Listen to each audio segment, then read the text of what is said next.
You've heard me speak before, you read my newsletter, you know that I'm writing a book, and the working title of my book is The Mercenary Geologist Guide to Investing in Junior Resource Stocks, a primer for the lay investor. And my goal here, my mission, is to educate the lay investor, to enable you guys out there in the trenches to do your own research and your own due diligence so you make better investing decisions. If you make better investing decisions, you will make more money. You will continue to invest in our business. You won't walk away and say, oh, it's just another venture exchange scam that the insiders made money and the poor retail investor took it in the shorts again. If you make money, you will continue to invest. That leads to higher volumes in our market. Higher volumes lead to higher capitalizations, a more robust stock market, and it's a win-win situation. So that's the purpose of the upcoming book. Today I'm going to give once again a chapter in this book. This is the third one I've given at this conference. The first one was Share Structure, People, and Projects. The one I gave in the spring was called Juniors, Metals, and Projects, the Good, the Bad, and the But Ugly. This one is called Resources and Reserves, a primer for the lay investor. I got to do this disclaimer, so you guys have to realize I am not a certified financial advisor. I am not qualified to give investment advice. In fact, if I do give investment advice, the SEC is going to be after me. What I do is I tell you, enable you to do your own research. I do not tell you to buy, sell, when to do either, and it's up to you to make your own investment decisions. Everything I tell you is my opinion and my opinion only, and everything that you see today is copyrighted and cannot be reproduced without my written permission. What's an ore deposit? Well, I'm a classically trained economic geologist, and I want to emphasize economic. There's a lot of geologists out there. I'm an economic geologist. On the very first hour of the very first day of my first day in graduate school, my first class, Dr. Wolfgang Elston walked into the class and said this: open page 1 of your textbook, Park and McDermott, 1975, and I read, ores are rocks and minerals that can be recovered at a profit. And the key word here is at a profit. Now, unfortunately, McDermott died at age 33 in an accident while he was in the field. He was a good field geologist. So in 1986, my good friend John Gilbert at the University of Arizona, John's about 85 years old now and still going strong as a field geologist. He became the second author, and the book became, the definition expanded. An ore deposit is a mass of rock or mineral that can be developed, mined, processed, and delivered to the marketplace or technology at a profit. Once again, the key word being at a profit. So what's the difference? The difference between a mineral resource and a mineral reserve is the three words, at a profit. Now, we deal in the junior resource sector mainly with the Toronto Stock Exchange or the Toronto Venture Exchange. So the terminology I'm going to use today is from that stock exchange. So you've all heard about 43101 regulations. They are promulgated by what's called the Canadian Institute of Mining, Metallurgy, and Petroleum, otherwise known as CIM. The National Instrument 43101 regulations, which you've all heard about if you invest in junior resource stocks, is basically standards of disclosure established post-Bre-X scandal in 1997. When Bre-X happened, the stock exchanges, the regulatory securities commissions throughout the world realized that standards had to be developed. And that's what the 43101 regs are. This document, the National Instrument 43101 regulations, is available on the internet. Google this and you will pull it up. It's a 19-page document. It's somewhat dry, folks, I'll be honest with you. But I very much encourage you to take it to bed with you for a couple of nights and fall asleep reading it, and you'll dream about it, and you'll get a better idea of what regulations we operate under. Now, by the same token, there are standards developed in other countries too. In the United States, we have the United States Geological Survey, Circular 831, where these definitions are written down, and these definitions very much are like the CIM with a couple of terminology differences. In the United Kingdom, it's called the Institute of Mining and Metallurgy, the IMM code. In Australia, you'll see the Australian Institute of Mining and Metallurgy, also called the JORC code, the Joint Ore Resources Committee code. But they basically, with small differences in terminology, in English-speaking countries throughout the world, they're pretty much the same. Because we deal mainly with Toronto-listed companies, we'll go with the CIM standards. A mineral resource is defined as a concentration of material of sufficient quantity and quality that there's a reasonable prospect for economic extraction. It has a characteristic and continuity developed by specific geological knowledge to indicate that it is actually there and may be recoverable. This evidence and knowledge can be composed of geologic mapping, sampling, drilling, trenching, etc. There are three categories of resources in this estimate. There are inferred resources, indicated resources, and measured resources.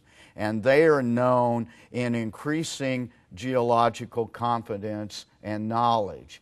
So the least known are the inferred. If you do more work, they can be upgraded into indicated or measured resources. So the confidence level increases going down the screen. Note the confidence level of inferred resources are insufficient to assess either technically or economically. So an inferred resource has little meaning with respect to can it be mined.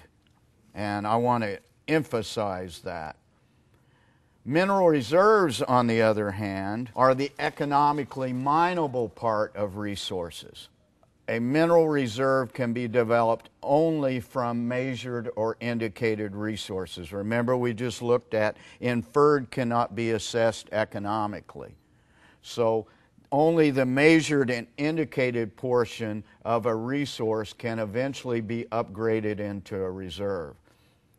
A mineral reserve has had at least a preliminary feasibility study, meaning it's been assessed for a variety of economic factors.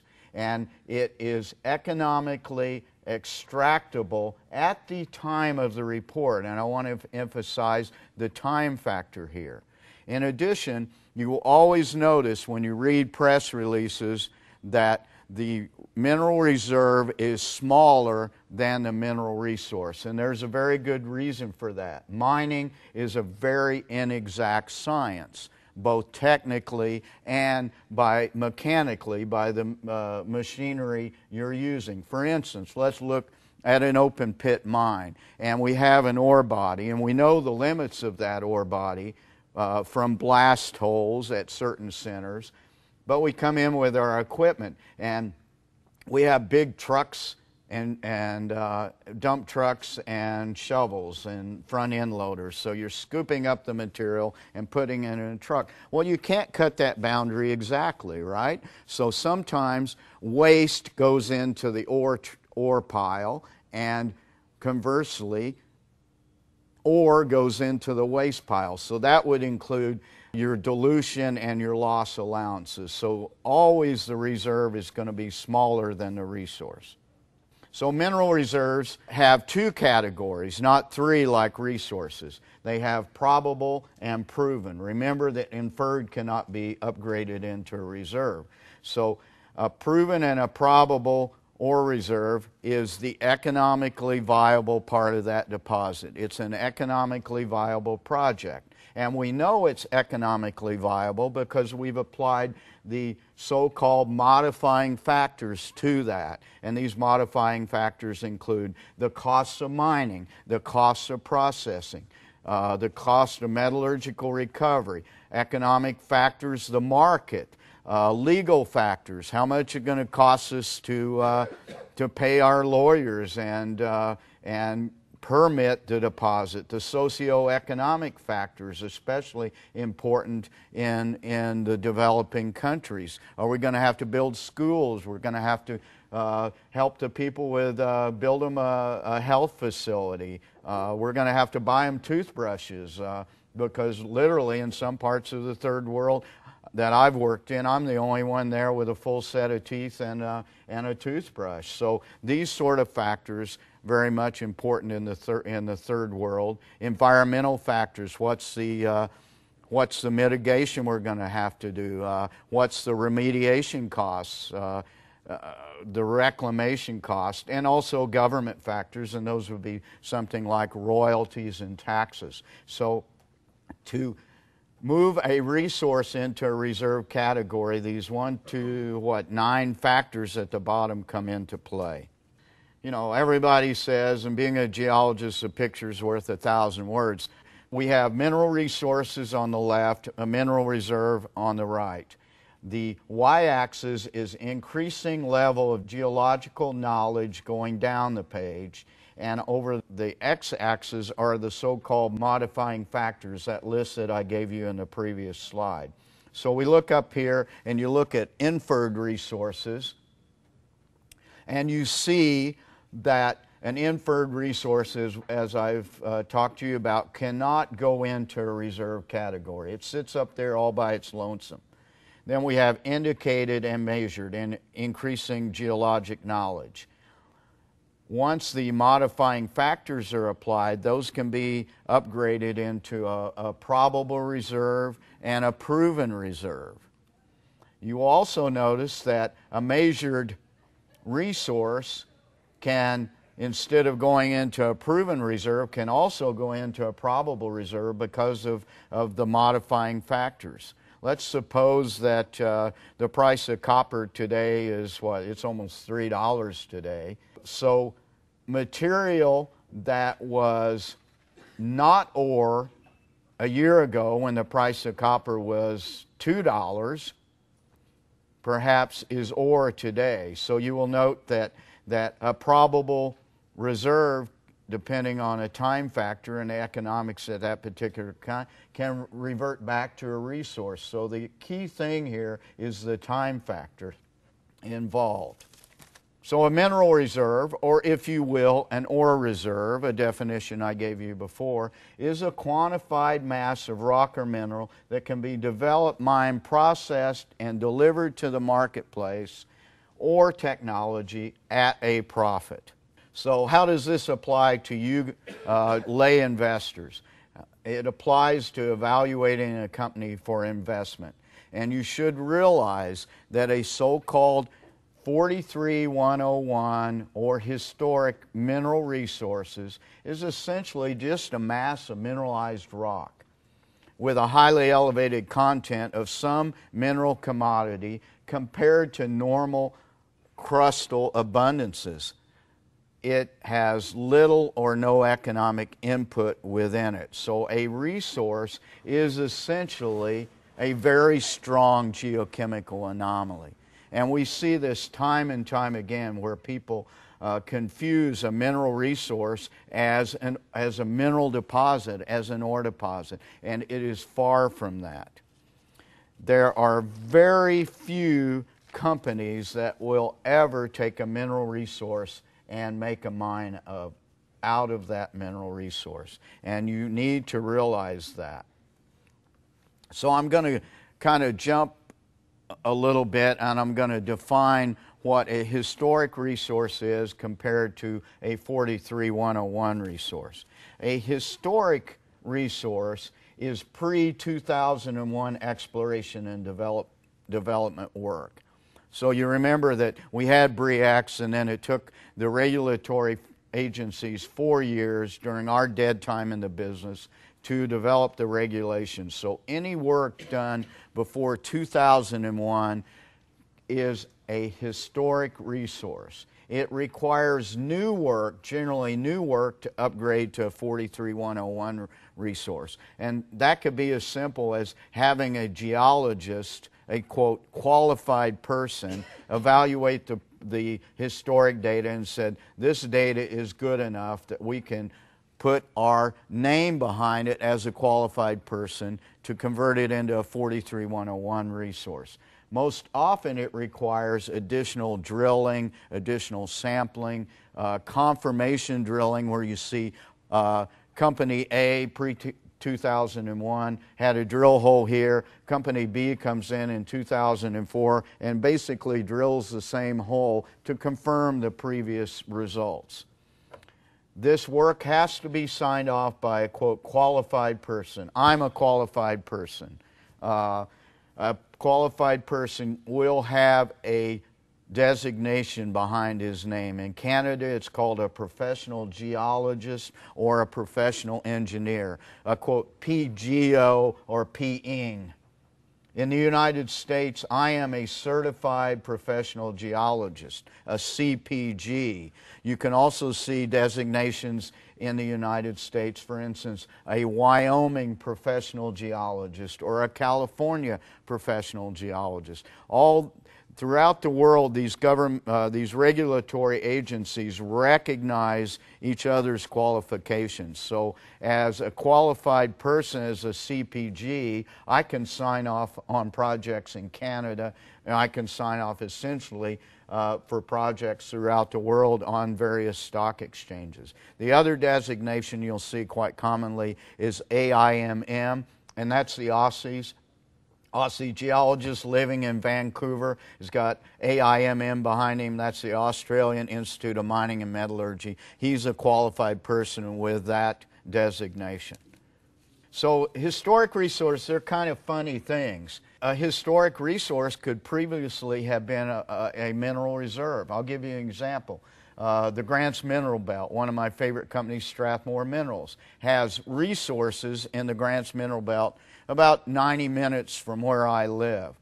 Those were reserves in 1981 ready for development. There's a shaft into that deposit, the Rocahan deposit. They cannot call it a reserve now because it was proven economic in 1981. Until they complete their feasibility study, which is being done at the moment, it can only be classified as a 43101 resource. They have upgraded it to 43101. The next step is the feasibility studies. By the same token, many historic resources are simply global mineral inventories with no economics ever put on them. And I'll give you an example there. Another company that I cover, Rare Element Resources, one of the best rare earth element companies around. They have a deposit in the Bear Lodge Mountains of Wyoming. And the USGS came in the late 70s, early 80s, classified that as a mineral resource, and there is a huge tonnage of material there.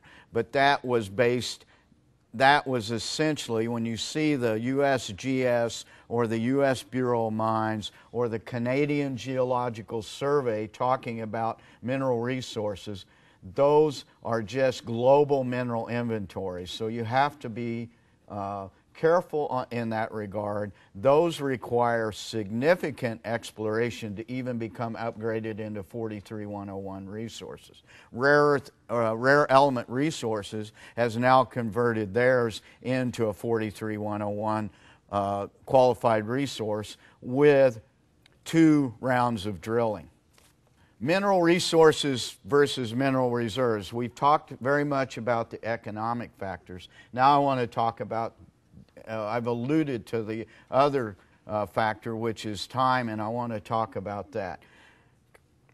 Resources are a geological term, and a geologist is a person like myself who has the ability, through our spatial understanding, our education, and some sort of innate ability to think and convert two-dimensional data into the third dimension. So we see spatially differently than most people in the world. We see two-dimensional data and we automatically think, what's below the ground? Well, we use the diamond drill, which I want to prefer to call the truth tool, to drill and test our concepts of what we think is in the third dimension. Resources are three-dimensionally defined. Volumes, surface area plus depth. So you have this three-dimensional thing. Reserves are four dimensions. They have time involved. So I'll use a little analogy. You remember if you were in high school algebra, and we all know about Sir Isaac Newton. He developed a mathematical system in three dimensions. Then Albert Einstein came along and made mathematics a four-dimensional endeavor. So that key fourth dimension is time, and that is what separates resources and reserves, is the fourth dimension, time. I want to step back a little bit and tell you about geologists. Good geologists practice the art of geology. The art of geology is the ability to take this two-dimensional information and think about it in three dimensions and convert it into a time frame of the fourth dimension. And that's the science of geology versus the art of geology. A good geologist, and there's not a lot of them, I don't want to denigrate my profession, but the really ace geologists practice the art of geology. And so the key here was what was ore yesterday is not always ore today and may or may not be ore tomorrow. The time factor is very important. So let's go back to junior resource companies. There's 1,700 junior resource companies on the Toronto Venture and the Toronto Stock Exchange. I cannot possibly know, cover, or even be interested in such a number. So what I look for are the companies that have good share structure, good people and projects, the subject of another talk. But I want to tell you that most inferred resources are never upgraded into measured and indicated resources, and very few are converted into reserves. That requires at least a pre-feasibility study, and then you're two-thirds the way there. You have to do a feasibility study to get bankable finance, to get equity and debt financing, and you have to do development and mining to make a profit.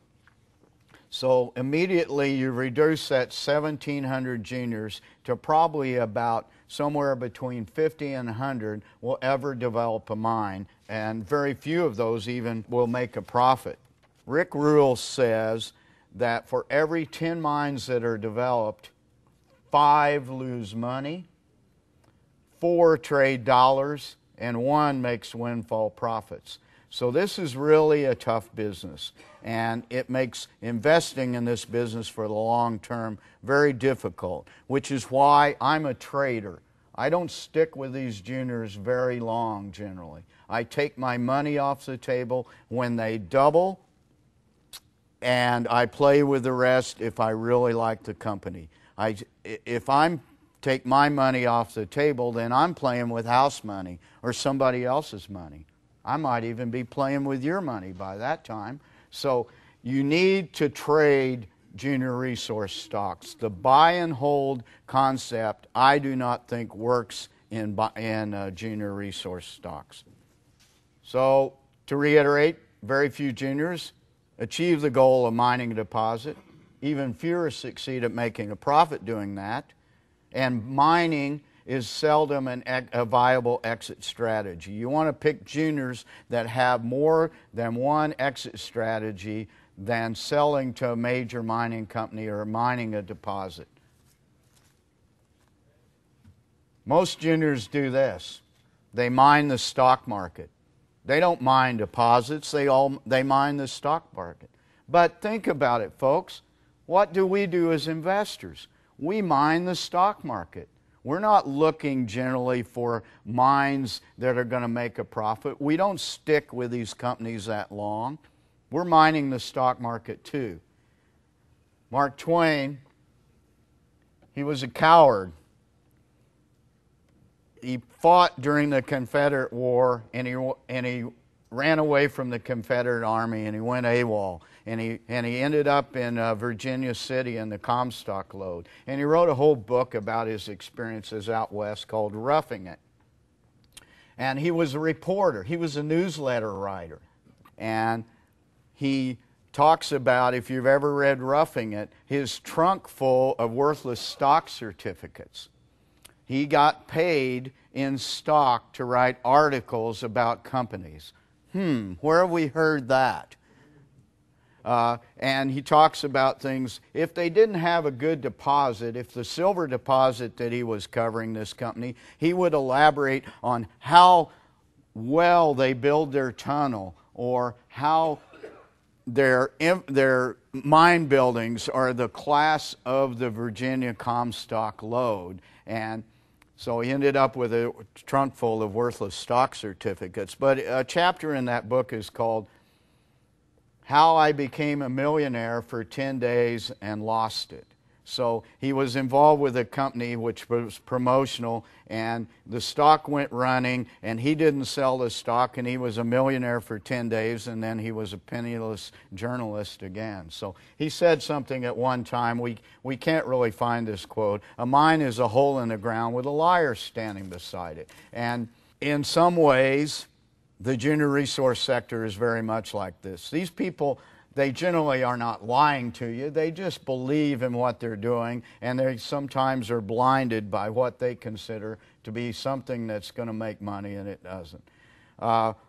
For your information, I write a newsletter. It's called Monday Morning Musings from Mickey the Mercenary Geologist. I obviously like alliteration. It's free to investors, and it's published not every Monday morning, but a couple of times a month. I am a dumbfield geologist, and to prove it, here's me. This was a deposit that in the Tutagon called Albert's Hump. I made a discovery there, an outcrop discovery of new ore grade material in 2003. We put the truth tool to it, and it didn't make it. So if you asked me in early 2003 what I thought about the structural zone that I found there, I would have said, I think that may make a mine. 10 months later, the company walked away from it, gave the property back. So this is a tough business. There are many opportunities for investment. There's many opportunities to make a lot of money in this junior resource sector. But you must do your own due diligence. You cannot depend on your favorite newsletter writer, guru, wizard, radio talk show host, savant. All we know more than you do is we've been doing this, and we do it full time. I've been doing this for 30 years. So I very much encourage you to do your own due diligence, your own research, and you'll become a better investor, and you'll still keep putting your money in this market because you're going to continue to make money. Thank you very much.